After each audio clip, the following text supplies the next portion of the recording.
Hello there. My name is Roy Blatchford. I am the general editor of the A to Z series. As it says on the screen there, teacher handbooks on a wide range of educational topics. There are 15 now in the series, and they cover everything from secondary leadership to primary maths, primary English, primary leadership, great classrooms, early career teaching, diversity and inclusion. And today, delighted to welcome Neil Maslen, who is part of a team who wrote the A to Z of special educational needs, Neil and Lindsay Cooper-Smith. And Neil is with me to dip into the book and give a flavour of what it's all about. Very welcome, Neil. We've worked together in the past. Absolutely delighted that you can take part of this, and indeed that you wrote the book. Perhaps you might kick off and say indeed why you wrote the book, and just give us a sense of your very wide perspective on working in special educational needs, in special schools, mainstream trusts, and so on.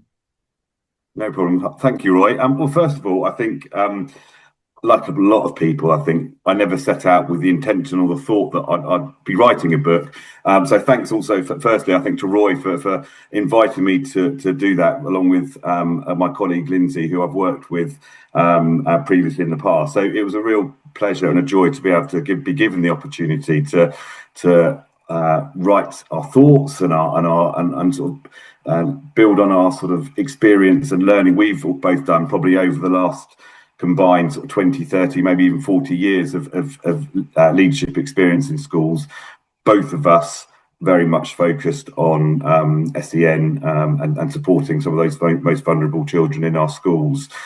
So it was a bit of a surprise, but I absolutely loved doing it. It was a real pleasure, and it didn't feel like a particularly onerous task. It was a real pleasure writing it, and I guess what I hope to get out from it is just an opportunity to reach a much wider audience of professionals who work with children, SENCOs, inclusion leads, different names, whatever they're called. So hopefully we've been able to do that and reach a far wider group of people.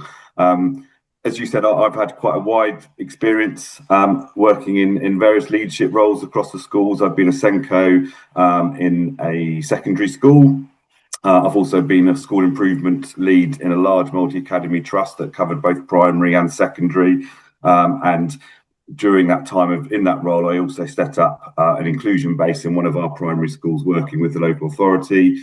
And more recently, I currently work for Speech and Language UK as Director of Education. And those that don't know that organisation, it's a wonderful charity that supports children in many ways with speech and language challenges. And we also run two outstanding special schools as well, which I'm mainly responsible for overseeing what they do on a sort of day-to-day basis. So I'm really lucky that I've seen various different phases, but also various different sort of settings, from sort of mainstream inclusion bases, but also special schools as well. Neil, thanks for that great perspective. We're going to dip into the book. I might just remind everybody that on the back of the book, and it says it the same more or less for all of the titles. In this one, it says the A to Z of special educational needs is a treasure trove of advice and guidance for SENCOs, teachers, support staff and leaders, and as the whole of the series is organised around the 26 letters of the English alphabet. We're going to dip into two chapters. I've heard Neil speak on a number of platforms, and we've chosen H for history and L for leadership. We are going to round off because in the latter part of the book, Neil writes powerfully, having interviewed, I think, close on 100 SENCOs around the country. And there's a great chapter called The Voice of a SENCO, almost as a coda to the book. And I thought we'd end there, Neil. Perhaps just kick us off then for a few minutes on why were you particularly interested in writing really what is an authoritative chapter, if anybody wants it, on the history of SEND? Yeah, no problem. So I think firstly, it probably sort of lends on my background as a humanities teacher. So I always have a slight interest in history anyway. So I think there's a little bit of a sort of bias towards that from the outset. But I think for me, it was absolutely fascinating how education has developed generally, but also specifically how education has developed for children with special educational needs across the years. And the chapter goes right back to around sort of 1944, and the sort of changes that were implemented around there, all the way up to the 2014 SEND Code of Practice, which most people will be familiar with, which we're currently working on. I think for me, there's sort of two things. I think the first thing which I find fascinating is that the problems we're talking about now are still were still the problems back in sort of 50, 60, 70 odd years ago. That of not enough money to fund the right level of support for these really, really vulnerable students, and also that real ambition to make schools as inclusive as they possibly can be. So yeah, we're still having those same conversations about how we do that now. We sort of think we haven't got it right in the last 70 odd years, and and why is that? What is it that we're still struggling with? So for me, that was really interesting, and I think the bit that has changed, thankfully, is our terminology. That's the bit that shifted the most. And I think you sort of read some of the words that we used to describe these children in the past, and we sort of we take a big gasp and sort of like, how on earth did we ever sort of call or use that terminology? And that for me was really, really fascinating. And again, sort of in writing this chapter, you couldn't also help but think, how are we going to be looked back on in 50 or 60 years' time? What are people are going to be saying about what we're doing now? Because I think deep down, we all think and want to be doing the right things. But actually, in 50, 60-year time, they might be sort of saying, why on earth were they using that terminology? Why on earth were they doing that? Or will they be thinking the same things, that actually we still haven't got it right? We're still having the same challenges. We're still trying to sort of make schools more inclusive and support those children with special needs. So it was really interesting. And I Just sort of suppose without being too political about it, that's quite a good reason. I mean, it's quite a defense of any Secretary of State or any Department for Education at any time trying to get these intractable inclusion issues right. I was going to ask you, actually, if you, from all your wide experience, you're in schools all the time, if you had to look over the horizon and say, I am quietly optimistic, Neil, and with your colleague Lindsay, I am quietly optimistic that over the next few years we might resolve X or Y. What might you say optimistically there, Neil? It's a really good question. That's a really hard one. I think the most optimistic I am, and I'll probably repeat myself a little bit when I talk about the final chapter on the voice of the Senko. I think the most optimistic thing is the people in the system, the people that are working with these children day in, day out, particularly the Senkos, but also sort of leadership teams within schools. They're the ones that are going to make the difference. And I think from talking to them and what I hear from them is that they want to make this work, and they will do everything they can. And actually, they're sort of doing an awful lot under very difficult circumstances. So I think for me, that's the bit I'm optimistic about. The people in the system, the people working with these children day in, day out, are absolutely passionate about working with these children, working with their families. So I think that's the bit I'm most optimistic about. And I guess I'm relatively optimistic about the SEND reforms as well. I think there's a lot of really good stuff in there. I've got some concerns about some of the legal entitlement that might be changing, particularly around tribunals. But in terms of that desire and that direction of making mainstream schools more inclusive and schools being held more account for doing that, I think that's a room for the sort of optimism there as well. So I think it's great to be optimistic about the people, and also from your wide experience, thinking that some of these issues, can be resolved. I think it's very nice to hear that. And probably if the Secretary of State were listening in, she would welcome those comments. Actually, it nudges nicely forward to we're in a people business. Yeah. We're in a people business, and leadership really matters.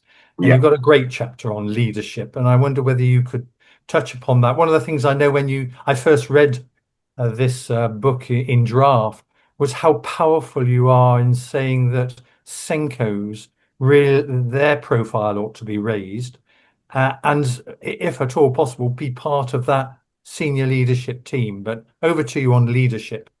And I think this was actually the first chapter I wrote in the book, out of all of them, just because I think it underpins so much of what else it comes up in the book, and there's lots of references and all the other chapters bringing back to this particular chapter, because I think without effective leadership of special needs in the school, like if you had, sort of weaker leadership in English or maths, clearly the outcomes aren't going to be as strong. So I think that for me is that absolutely essential that Senkos see themselves as leaders in the schools and other people see themselves as leaders. And I refer to that a little bit, that sometimes I don't think a lot of Senkos see themselves as the leader of special educational needs in the school.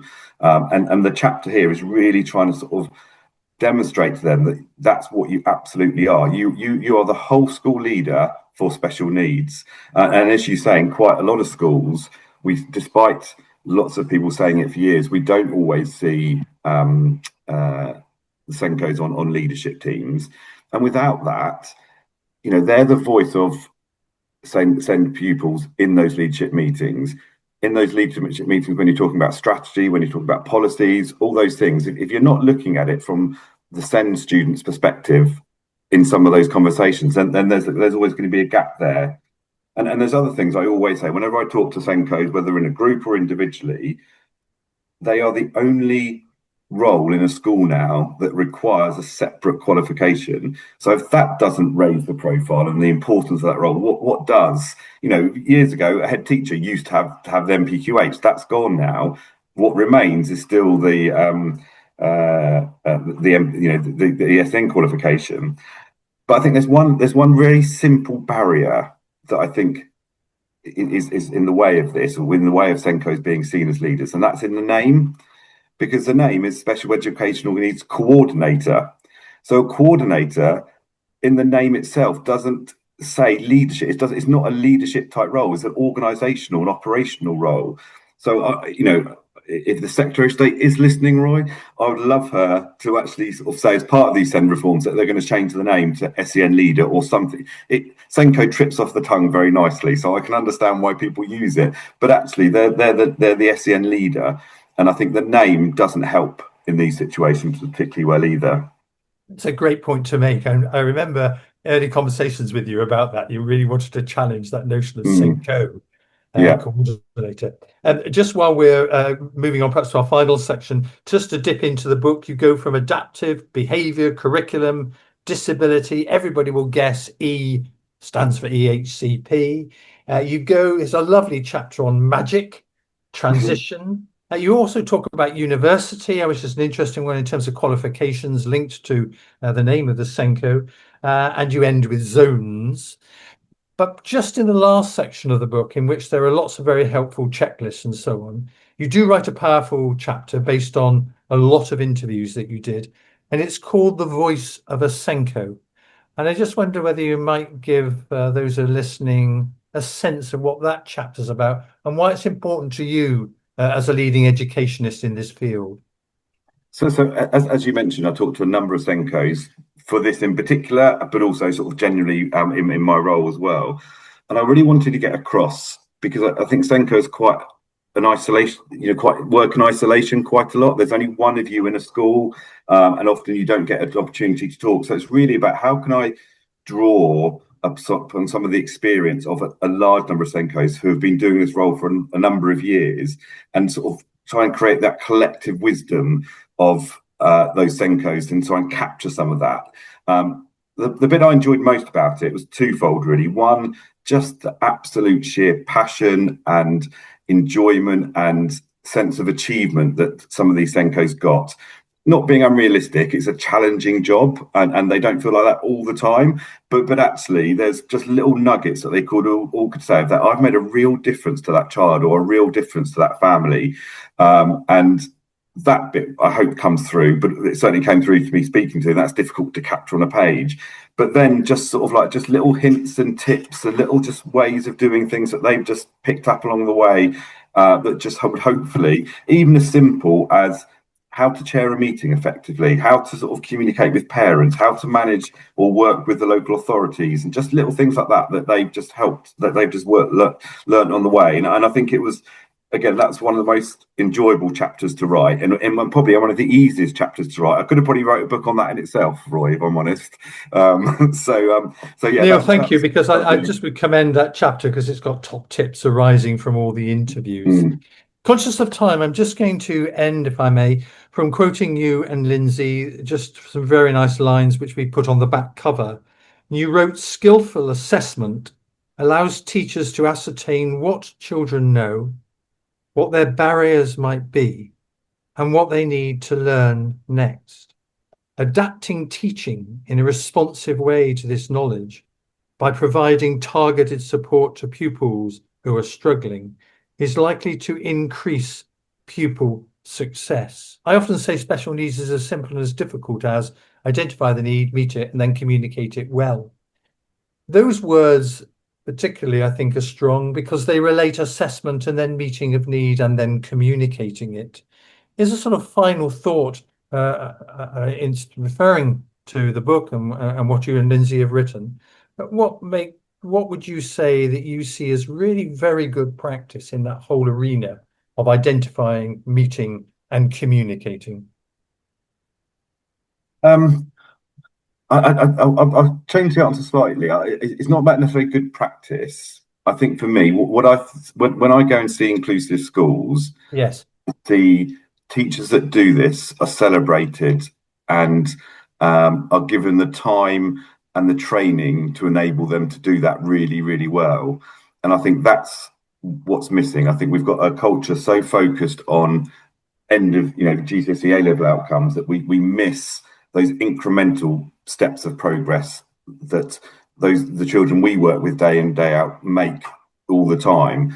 So it's about I think it's the teacher who does that well recognizes and is celebrated for doing that really effectively, and that's the bit I'd like to see, that every teacher would feel that sort of sense of achievement once they've done that. So I didn't quite answer a question, but I hope that helps. Yeah, no, it does. It's a better answer than it is a question because actually, I agree with you. I think from our joint work, certainly my work going into special schools, we have to remember, don't we, that progress can be really very small over time, and yet that's very important for that child. Mm. And in the quote there, of course, it's also picking up adaptive teaching. Yeah, yeah. Neil, thanks very much Thank for you. this evening. And a sort of thank you, obviously, to Neil and to Lindsay Cooper-Smith, co-authors, The A to Z of Special Educational Needs. Thank you for listening. Thank you.